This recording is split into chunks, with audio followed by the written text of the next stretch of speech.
Today I want to show you how to make pumpkin bread. The thing that I really love about this is that when I make it, which by the way, it's really delicious, I freeze it and then we take it with us when we go out to places like the zoo.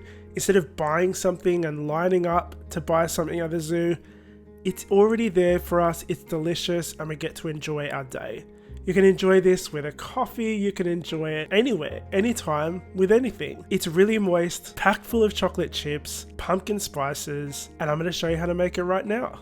By the way, I have a little bit of a cough, so if I don't sound well, I'm not feeling my best. But that isn't going to stop me from showing you how to make this amazing pumpkin bread. Let's get started. For this recipe, you're going to need an 8 by 4 inch loaf tin, which you're going to spray with oil spray and then line the sides and bottom with baking paper.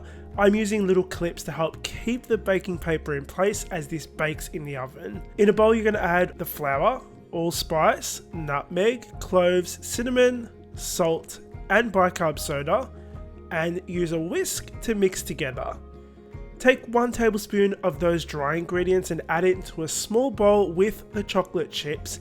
Use a spoon to mix around to coat the chocolate chips. This is going to help stop them from sinking to the bottom as this loaf bakes. Set that aside, and to a separate bowl you're going to add the pumpkin puree. I have a recipe on my website on how to make this from scratch if you live in an area like me where you can't buy the canned stuff. Making it is really easy and it is so flavoursome. Along with the pumpkin puree, you're going to add some oil, eggs, caster sugar and brown sugar and vanilla extract, and whisk to combine.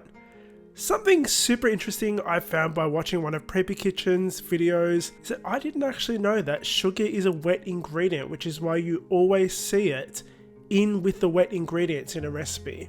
Pour that into the dry ingredients and stir until everything is well combined, just until you can see no dry ingredients, otherwise you risk over mixing. Add the chocolate chips and fold through the batter using the spatula.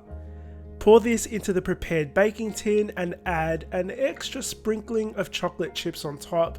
Now, something else I learnt, which is really cool, is that if you kind of use your spatula and go through the center of your loaf, or the batter, it creates that iconic split as this bakes in the very center of your loaf, and it just looks pretty when you slice into it. This is going to go in the oven on 160 degrees Celsius or 320 degrees Fahrenheit for 60 minutes, or until a toothpick inserted into the center comes out clean.